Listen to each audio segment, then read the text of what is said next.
کہ زوجہ سے جو ہم بستری ہے وہ صرف اسی راستے میں جائز ہے جس سے اولاد ہوتی ہے، کیونکہ عورت کو اللہ نے بنایا ہے نسل بڑھانے کے لیے. تو کوئی بھی ایسا ہم بستری کا طریقہ اختیار کرنا جو نسل بڑھانے کا ذریعہ نہ ہو، یعنی وہ نیچرل نہ ہو، تو وہ حرام ہے. تو اس میں اللہ نے یہ حکم دے دیا. تو اس سے صاف یعنی حدیث سے بھی پتہ چلتا ہے اور تمام فقہاء کا اجماع بھی ہے اس آیت کی روشنی میں کہ مسئلہ تھوڑا حیا کے خلاف ہے، لیکن میرا خیال ہے بتانا ضروری ہے کہ پچھلے راستے سے عورت سے ہم بستری کرنا بالکل حرام ہے، ناجائز ہے. اور نبی صلی اللہ علیہ وسلم کی اس پہ بہت شدید لعنت ہے، بہت شدید وعید ہے.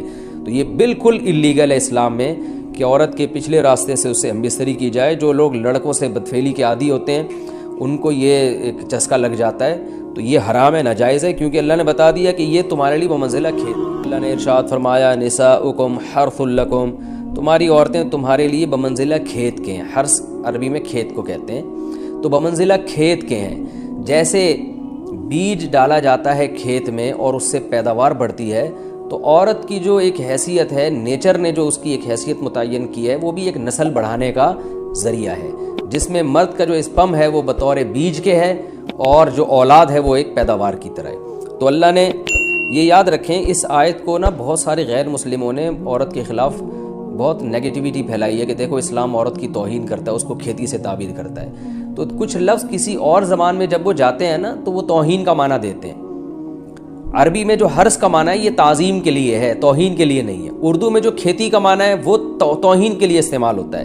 کھیتی یعنی جو پاؤں میں روندی ڈالنے والی، اور زمین جو ہے نا پاؤں میں گویا روندی اس کو روندا جا رہا ہے. تو اس لیے اس کا اردو میں بالکل اسی طرح جو لوگ ترجمہ کر دیتے ہیں کہ عورتیں تمہاری کھیتیاں ہیں، تو یہ ترجمہ میرا خیال ہے اس لیے درست نہیں ہے کہ اردو میں اس کا مفہوم ہی چینج ہو جاتا ہے. یعنی گویا ایک عزت کے لیے جو لفظ اللہ نے استعمال کیا وہ ذلت کا ذریعہ بن جاتا ہے. تو اس لیے کسی بھی زبان میں جب ہم کسی بھی لفظ کا ترجمہ کرتے ہیں تو اس زبان کے ہمیں محاوروں کو دیکھنا چاہیے کہ اس زبان میں یہ لفظ کس معنی میں استعمال ہو رہا ہے. مثال کے طور پر ہو سکتا ہے کتا کا لفظ کسی زبان میں وفاداری کے لیے استعمال ہوتا ہو. کسی کو لوگ ڈاگ کہتے ہوں تو اس کا مقصد ہوتا ہے وفادار انسان ہے، لیکن ہمارے یہاں اردو میں گالی ہے وہ. اور آپ بولیں کہ بھئی وہ فلاں قوم ڈاگ کہتی ہے تو ہم کتا کہیں گے، تو آپ جب اس کا ترجمہ اردو میں کریں گے تو کتے سے نہیں کر سکتے. تو اسی طرح یہ عربی کا جو لفظ ہے اس میں بھی یہ چیز یعنی ملحوظ رہنی چاہیے. تو اس لیے اس کا ترجمہ کیا جائے گا تمہاری عورتیں تمہارے لیے پیداوار بڑھانے کا ذریعہ ہیں، نسل بڑھانے کا ذریعہ ہیں. فاتو حرثکم، تم اپنے اس نسل بڑھانے کے ذریعے کے پاس آؤ، انا شئتم، جیسے چاہو، وقدموا لانفسکم، اور اپنے نفسوں کے لیے آگے بھیجو. یعنی اولاد کی نیت سے آیا کرو زوجہ کے پاس اور آخرت کے لیے انتظام کرو. یعنی اولاد پیدا کر کے جو تاکہ دنیا اور آخرت میں تمہارے لیے، فیوچر میں تمہارے لیے کام آئے. دنیا بھی داخل ہے، آخرت بھی داخل ہے. تو اس آیت کا بھی ایک شان نزول ہے کہ صحابہ کرام تو چونکہ جو خواتین تھیں مکہ میں صدیوں سے وہ لوگ آباد تھے، ان کے سفر خاص طور پہ عورتوں کے سفر بہت ہی کم ہوا کرتے تھے.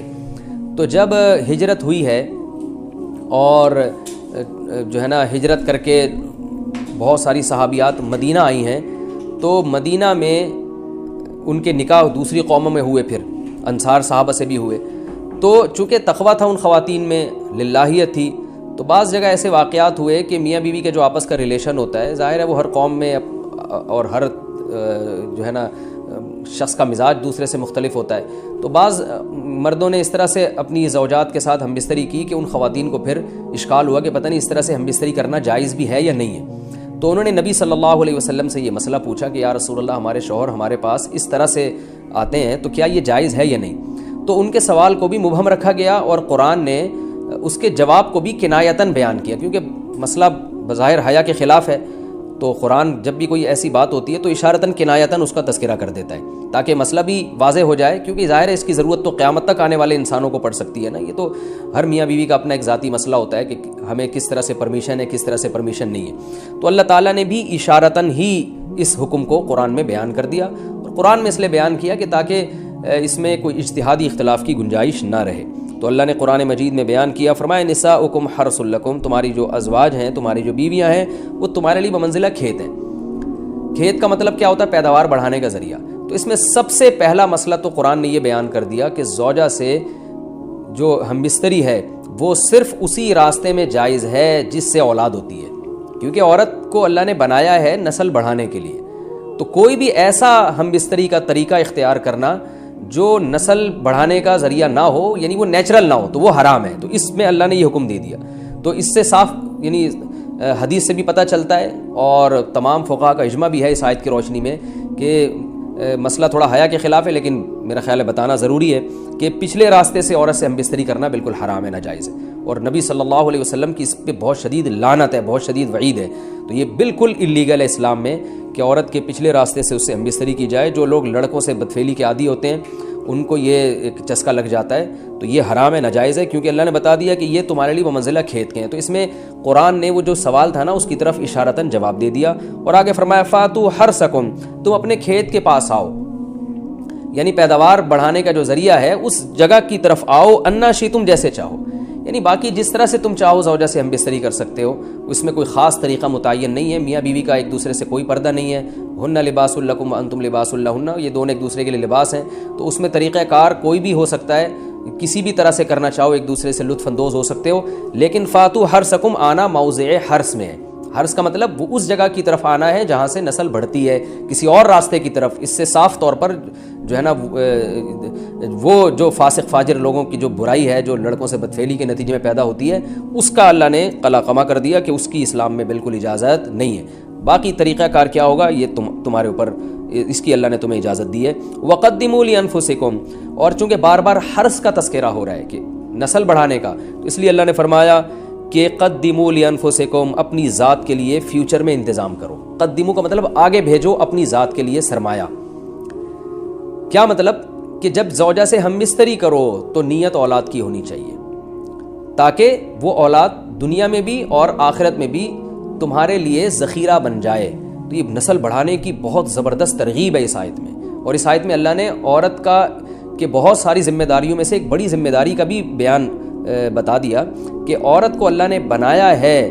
جو مرد اور عورت کا جو فرق رکھا ہے نا, اس فرق کی بڑی وجہ یہی ہے کہ مرد کے اسپم کو اللہ نے بیج کے طور پہ پیدا کیا ہے اور عورت کو اللہ نے زمین کے طور پہ. تو بیج اور زمین کے ملاپ کا بنیادی مقصد ہی نسل بڑھانا, پیداوار بڑھانا ہوتا ہے, نہ یہ کہ نسل روکنا. آج فیملی پلاننگ والوں نے اس آیت کی دھجیاں اڑا دی ہیں, اور جو پوری دنیا میں ایک بےہودہ قسم کی تحریک چل رہی ہے, یہ آیت بالکل اس کی نفی کر رہی ہے. اس لیے اللہ نے فرمایا, اچھا اللہ نے اس کا بھی جواب دے دیا کہ جو فیملی پلاننگ والے کہتے ہیں نا نسل بڑھنے سے تمہارا نقصان ہوگا, خرچے بڑھ جائیں گے, تو اللہ فرماتا ہے قدموا لانفسکم, تمہارا فیوچر بن جائے گا, سنور جائے گا. کیونکہ اولاد پہ اتنی انویسٹمنٹ نہیں ہوتی جتنا اس کا آؤٹ پٹ ہوتا ہے. ان پٹ کم ہے, آؤٹ پٹ زیادہ ہے. انویسٹمنٹ کم ہے, اس کے جو پروفٹ ہے وہ زیادہ ہے, دنیا میں بھی اور آخرت میں بھی. تو اللہ نے فرمایا اپنے نفس کے لیے, فیوچر کے لیے انتظام کرو, بڑھاپے کے لیے انتظام کرو. تمہارے بیٹے ہوں گے, بیٹیاں ہوں گی, پوتے ہوں گے, نواسے ہوں گے, بہویں ہوں گی. یہ دنیا کا مستقبل اور آخرت کا مستقبل کیا ہے. جو عبداللہ بن عمر رضی اللہ تعالیٰ عنہ نے جب نکاح کا ارادہ ترک کیا تو آپ کی جو ہمشیرہ تھی حضرت حفصہ, انہوں نے فرمایا کہ نکاح کرو, تمہارے اولاد ہوگی, دنیا سے جاؤ گے تو تمہارے لیے دعائیں مانگے گی, تو یہ آخرت کے لیے ذخیرہ ہے. تو اس لیے اللہ نے فرمایا کہ آخرت کے لیے ذخیرہ کرو. واتقوا اللہ, اور اللہ سے ڈرو. واعلموا انکم ملاقوہ, اور جان لو کہ تم نے ایک دن اللہ سے ملاقات کرنی ہے. تو جتنے احکام اللہ نے تمہیں اس آیت میں دیے ہیں ان تمام احکام کو تم نے فالو کرنا ہے. وبشر المؤمنین, اور ایمان والوں کو خوشخبری سنا دیں. محمد رفیع صاحب پوچھ رہے ہیں, میں بتا نہیں رہا کہاں سے ہیں تاکہ ایسا نہ ہو ان کے گھر والے جان لیں. میری عنقریب شادی ہونے والی ہے, مجھے زوجہ سے قربت کا سنت طریقہ بتا دیں. یہ سوال حیا کے خلاف ہے اور میں حیا کے خلاف سوالات نہ پڑھتا ہوں نہ اس کے جواب دیتا ہوں. لیکن چونکہ یہ سوال بہت زیادہ لوگ پوچھتے ہیں تو میں نے ہمت کر کے آج یہ پڑھ لیا ہے, اور اس میں لوگ غلط گائیڈ بھی کر رہے ہیں, تو اس لیے میں اس کا جواب دے رہا ہوں کہ اسلام میں کوئی خاص طریقہ نہیں ہے اس کا. اس پہ فالتو کتابیں لوگوں نے لکھی ہوئی ہیں, پتہ نہیں کیا کیا, وہ ایسے ہی لوگوں کی آ رہا ہے. تو یہ چیز نیچرل ہے. جیسے کوئی پوچھے کھانا کھانے کا طریقہ کیا ہے, تو بھائی منہ میں نوالا ڈال کے چباؤ, نگل لو, خود بخود فطرت سکھاتی ہے انسان کو. تو ایسی زوجہ کے قریب فطرت خود سکھا دیتی ہے. ہاں شریعت نے جس طریقے کو حرام قرار دیا ہے وہ سب کو معلوم ہے کہ جو ہے وہ اللہ تعالیٰ نے جو میں نے جو بدکار لوگ جس طرح سے کرتے ہیں, جو لڑکوں سے بدفعلی کرنے والے لوگ ہیں, وہ طریقہ حرام ہے. تو باقی اللہ تعالیٰ نے میاں بیوی کا معاملہ رکھا ہے, ایک دوسرے کا لباس ہے, تو کمرے کی باتیں ہیں وہ جیسے چاہیں مناسب سمجھے, وہ ان کا اپنا ذاتی عمل ہے, اس کا کوئی خاص طریقہ نہیں ہے. اور یہ نیچر انسان کو خود سکھاتی ہے, نہ یہ طریقے نہ کسی سے سیکھنے کی ضرورت ہے. بعض لوگ تو حد درجے کی بے شرمی کرتے ہیں.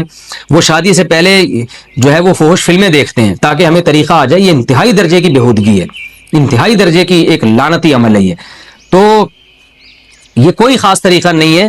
میاں بیوی ایک دوسرے کا لباس ہیں, وہ جس طرح سے ایک دوسرے کو سیٹسفائی کر سکتے ہیں وہ کر لیں تاکہ ان کی توجہ کسی اور طرف نہ جائے, وہ حلال کی تسکین ان کی بند کمرے کے اندر ہو جائے. اور یہ باتیں لوگوں سے شیئر بھی نہیں کرنی چاہیے. آج یہ بھی ایک حرام کاری ہو رہی ہے.